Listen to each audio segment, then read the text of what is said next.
A gente, como McKinsey, teve a honra de ajudar no processo de privatização, 20 anos atrás.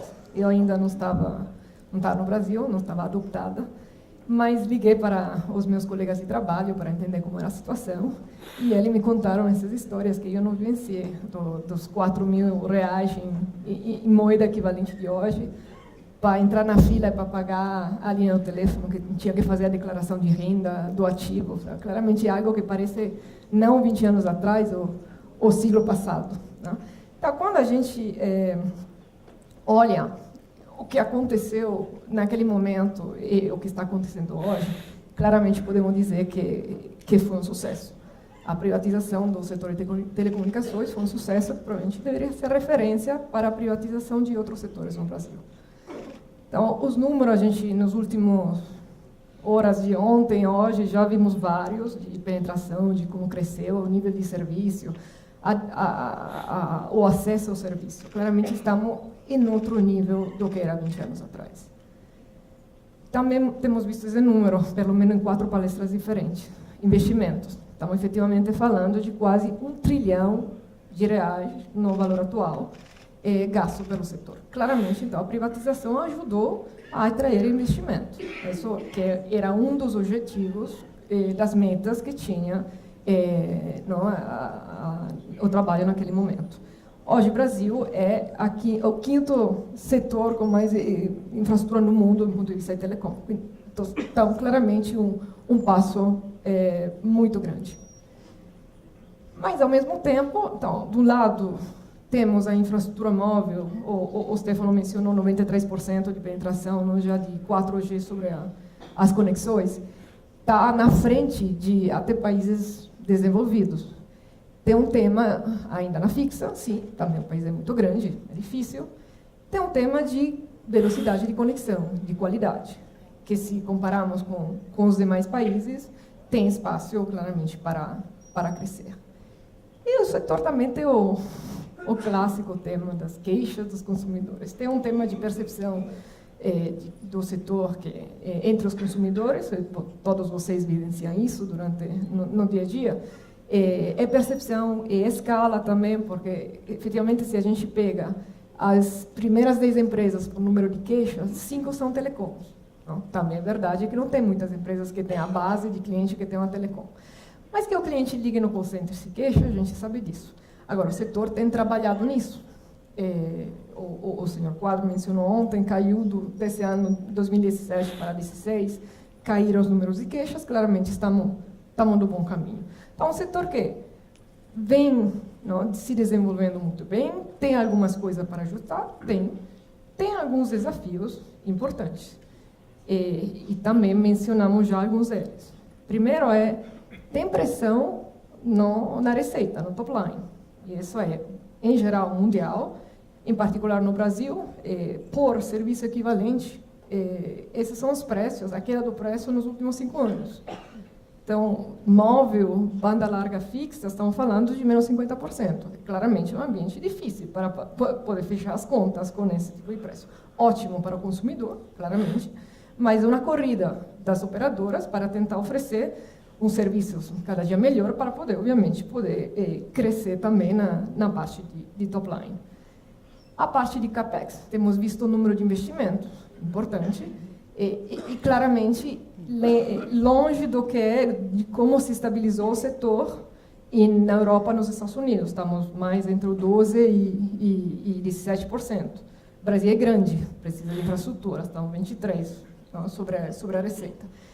E o tema da carga tributária, acho que não preciso nem mais dizer nada, porque foi amplamente discutido, tipo sapo dissectado, né, de todos os vários impostos, visto por tipo de imposto, por região. Mas, claramente, a gente, trabalhando com números, sempre tem uma forma de interpretar os números. Né? Olha do lado do outro, pode contar uma história diferente. Na parte de imposto de carga tributária, não tem muita história diferente para contar, é efetivamente alta. E comparando com todos os países, é alta. Então, claramente, está pesando no setor. Eu acho que não vi nenhum executivo de nenhuma empresa de telecom no Brasil que não se queixou disso.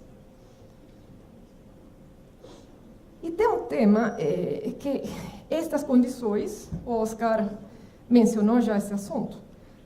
O retorno, não temos retorno sobre o capital investido. Então, aqui essas são 4 empresas de telecom do Brasil.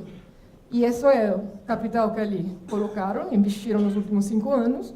A gente é até mais bonzinho do Oscar, estamos usando um WACC de 11%, como média dos últimos 5 anos. Mas tem uma que conseguiu ter retorno ao capital. Então, e nesse caso, na verdade, chegou ao nível do WACC, quer dizer, o economic profit, 0. No caso das outras 3, a segunda queimou mais ou menos 1,5 bilhão. A terceira 2,5, a terceira mais de 3 bilhões. Estamos falando de um acumulado em 5 anos de uns 170 bilhões. Então, claramente, sobretudo no âmbito de telecom que tem ou o grupo tem outros negócios, ou tem acionistas estrangeiros, a decisão de alocação de portfólio não é uma decisão fácil de colocar dinheiro no Brasil. Então, esse é um tema que tem que ser endereçado se o setor quer continuar atraindo investimento no Brasil. Quando a gente olha países de fora, não existe o país perfeito que já fez tudo, então tem só que pegar a receita e aplicar para o Brasil. Mas a gente tenta entender o que os outros estão fazendo, obviamente, para ver se algo dá para fazer. O que a gente gosta são essas políticas que, primeiro, não são impositivas, e, segundo, tentam criar as condições para o mercado colocar os investimentos. Então, temos casos, por exemplo, da Inglaterra, com um tema de cobertura universal. No caso dele, um fundo público para estimular aquelas áreas que são comercialmente não viáveis, onde, claramente, as operadoras sozinhas não teriam nenhum interesse de colocar dinheiro. Tem os casos da Itália, o caso do México, que estão indo por caminho de criar algum tipo de wholesale, que seja fixo móvel, que seja público ou privado, mas de alguma forma criaram algo de compartilhamento de infraestrutura, obviamente, para baixar o custo de capital. Tem o caso da Austrália, que está indo, já resolveu mais ou menos o tema de infraestrutura, de cobertura universal, então agora se está preocupando muito mais com o acesso, com a qualidade, com a tipologia de acesso. Então, estão fazendo uma política, um fundo público, para estimular as migrações a 50. É o número perfeito. Não sei se 50, mas claramente 50 é um nível que a qualidade e a experiência de um consumidor com praticamente todos os serviços é garantizada. O Brasil está fazendo coisas, não é que claramente não está parado. A gente vê, tem o tema digital, tem o tema o Plano Nacional de Internet das Coisas, que a gente até como McKinsey ajudou, tem uma parte de inovação, tem a parte de manufatura. Todas coisas muito relevantes para o país, super interessantes. Agora, o problema qual é? O problema é que essas coisas têm que sair do papel. Tem que ter objetivos, tem que ter um acompanhamento de plano de trabalho, que as coisas passem de verdade, tem que ter as condições para atrair os investimentos que estão escritos no papel dizendo que sirva, mas alguém tem que colocar, se não tem o setor público, o setor privado tem que fazer, então tem que ter as condições. E, sobretudo, deveria ter, essa é outra coisa que a gente aprende de outros países, planos que são de meio prazo, que vão além dos ciclos políticos. Então, não depende de um governo do outro, mas são para o bem final do país, que tem que ter continuidade ao longo das várias trocas de pessoas ou de partido que pode ter no governo. E esse é um ponto muito importante para assegurar a continuidade. Então, e fatores, questões que a gente acha que deveriam ser endereçadas. Tem claramente um tema de ambiente regulatório, de volta de impostos, tem que ser endereçado. Tem um segundo tema de modelo de concessão e competição, que na verdade é de telecom, mas em mídia provavelmente tem outras adjacências que hoje tem que ser considerada, porque as fronteiras entre uma indústria e outra está começando a ficar muito menos definida e estável. E tem um tema de acesso universal, que claramente que discutimos também. Tem outro bloco, que é o bloco mais azulzinho, que é o tema de segurança. A gente está acompanhando que as novas regras na Europa. E aí é um tema de segurança, de informação, de privacidade.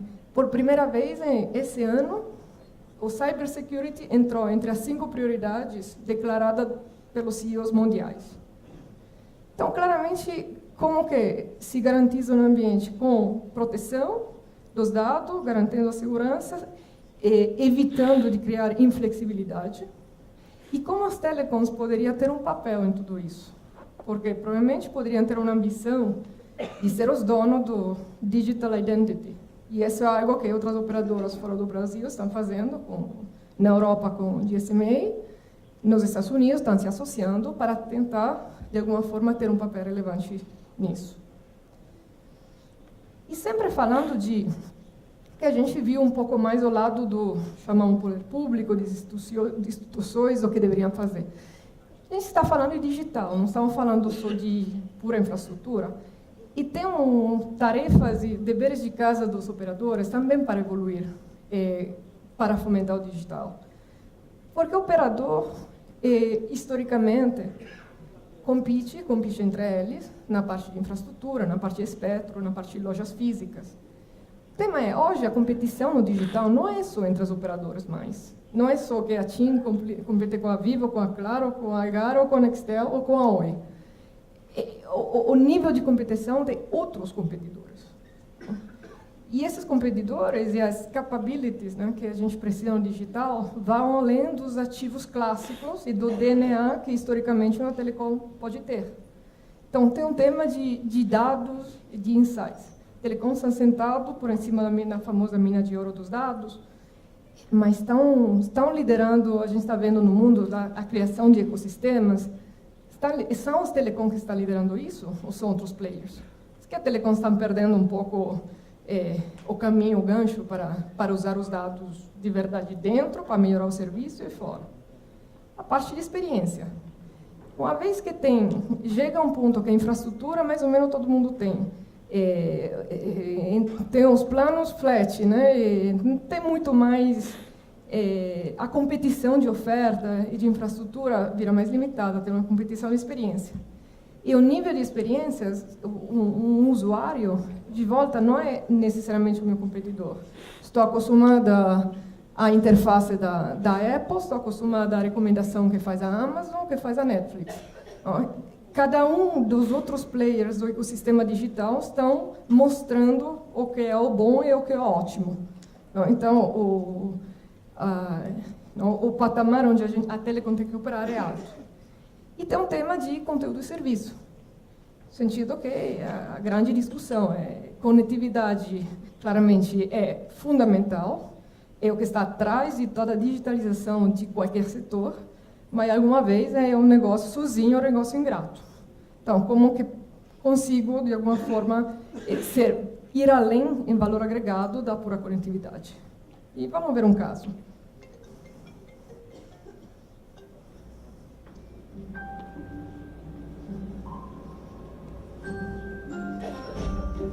If you're sitting in the United States or Europe right now, you've probably never used a Chinese app. But the reality is, if you want to know how the internet will develop, China, the land once known for its cheap rip-offs, has actually become a guide to the future. And the greatest example of this is WeChat. WeChat is an example of, for lack of a better word, a super app. It's a Swiss Army knife that basically does everything for you. It's your WhatsApp, Facebook, Skype, and Uber. It's your Amazon, Instagram, Venmo, and Tinder. But it's other things we don't even have apps for. There are hospitals that have built out whole appointment booking systems. There are investment services. There are even heat maps that show how crowded a place is, be it your favorite shopping mall or a popular tourist site. The list of services goes on basically forever. But it's not the variety of things you can do on WeChat that makes it so powerful. It's the fact that they're all in one app. So why does that matter? Hypothetically, imagine you're sitting at home and one day you notice your corgi is dirty. You open WeChat, hit a few buttons, and a few hours later a man shows up at your door with some shampoo and a big vacuum. Your dog gets cleaned and he looks great. You take a photo, you share it with your friends, and tag the dog cleaning business. You haven't left the app. Your friend who likes Hello Kitty and works a boring office job is slacking off at work and looking at WeChat. She sees the photo of your clean corgi. She decides she wants her poodle clean. She clicks the tag on your photo and orders the same service. Within seconds, the man with the big vacuum is on his way to her house. She pays him, and he's happy because he got paid instantly on WeChat. She starts chatting with you to thank you. Neither of you have left the app. While chatting, she tells you about a new hip noodle joint. She says, you have to come. It's a schlep, but you accept. She orders food while still at her desk. You order a taxi. She pays for the food. On the way to her house, the man with the big vacuum invests the money he earned from both of you into a wealth management product that's probably a little too risky. Neither of you nor the man with the big vacuum have left the app. Both of you arrive and the app tells the kitchen you're there. Your WeChat profile photo pops up on the right. It's an old photo from the year you had that weird part in your hair. Of course she makes a comment. Your food is served. You notice your meat is a bit overcooked, so you snap a photo and post a disparaging restaurant review. You're already on your phone and you remember you still owe your friend money because she paid to transfer her money. Neither of you, the man with the big vacuum, nor the restaurant have left the app. At the restaurant, there are no menus, there are no waiters, there is no cashier. There is only WeChat. Interessante. O WeChat tem 1 bilhão de pessoas, mediamente gastam R$280 por mês no aplicativo. Então, claramente é uma digitalização com criação de valor. O tema não estou dizendo que tem que fazer um WeChat, é bem difícil. Mas como que o setor, o poder público, de alguma forma, acelerar tudo que é a discussão de infraestrutura, que algumas dessas coisas são relevantes, mas tem coisas que provavelmente há 5 anos atrás estamos discutindo, para tentar pensar também como pegar uma fatia desse valor que se cria na parte digital e não deixar tudo para outros que não são operadoras do setor. Obrigada.